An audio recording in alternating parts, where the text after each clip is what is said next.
مدینہ منورہ سے کوئی 300 کلومیٹر دور ایک خاموش علاقہ ہے۔ اس کو مدائن صالح کہتے ہیں۔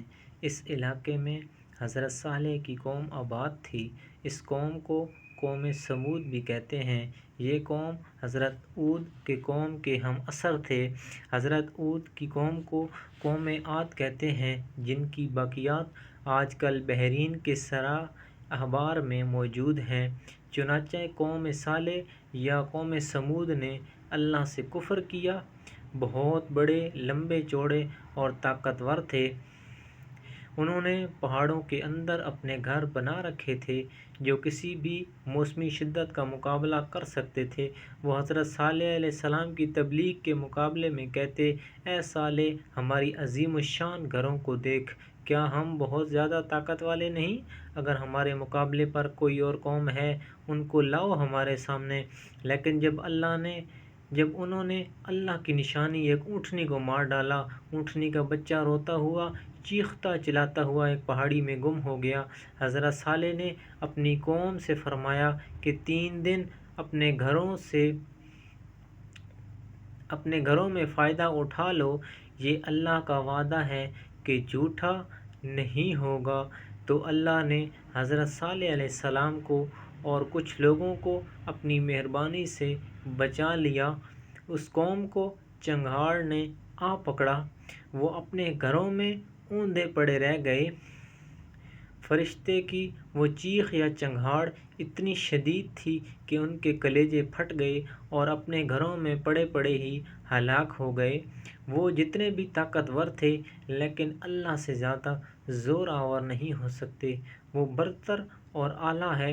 روایت میں ہے کہ حضرت محمد مصطفیٰ صلی اللہ علیہ وآلہ وسلم اپنے کچھ اصحاب کے ساتھ اس علاقے سے گزرے۔ حضرت محمد کے چہرہ انوار پر اضطراب تھا اور ایسا لگتا تھا کہ وہ جلدی میں ہیں۔ وہاں کے لوگوں نے ایک کنویں کا پانی پیش کیا، لیکن حضرت محمد مصطفیٰ نے اپنے اصحاب کو منع فرما دیا اور جلد وہاں سے نکلنے کا حکم دیا۔ صحابہ نے اضطراب کی وجہ پوچھی تو حضرت محمد صلی اللہ علیہ وآلہ وسلم نے ارشاد فرمایا، یہاں اللہ کا عذاب نازل ہو چکا ہے۔ یہ علاقہ حضرت صالح کی قوم کا ہے جس پر اللہ نے سخت عذاب نازل کیا۔ وہاں نہ رکنا اور نہ پانی پینا ایسے راز ہیں جن کی خبر ہمیں نہیں۔ حضرت محمد طبیعتاً معصوم ہیں، چنانچہ عذاب الہی کا سن کر عام شخص اندر سے دہل جاتا ہے۔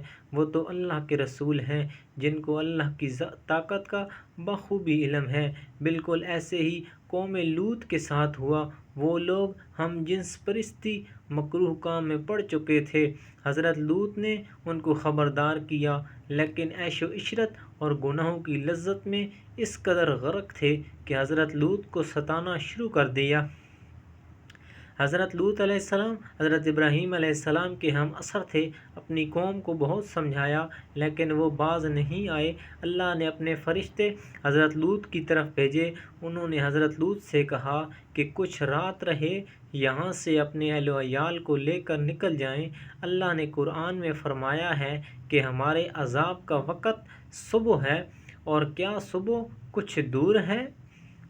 فرشتوں نے تاکید کی کہ کوئی شخص پیچھے مڑ کر نہ دیکھے۔ چنانچہ سحری کے وقت قوم لوط علیہ السلام پر اللہ نے آسمان سے پتھروں اور آگ کی بارش کر دی، اور قرآن میں اللہ نے فرمایا کہ ہم نے ان پر تہہ در تہہ کنکریاں برسائیں اور پوری بستی کو نیچے اوپر کر دیا۔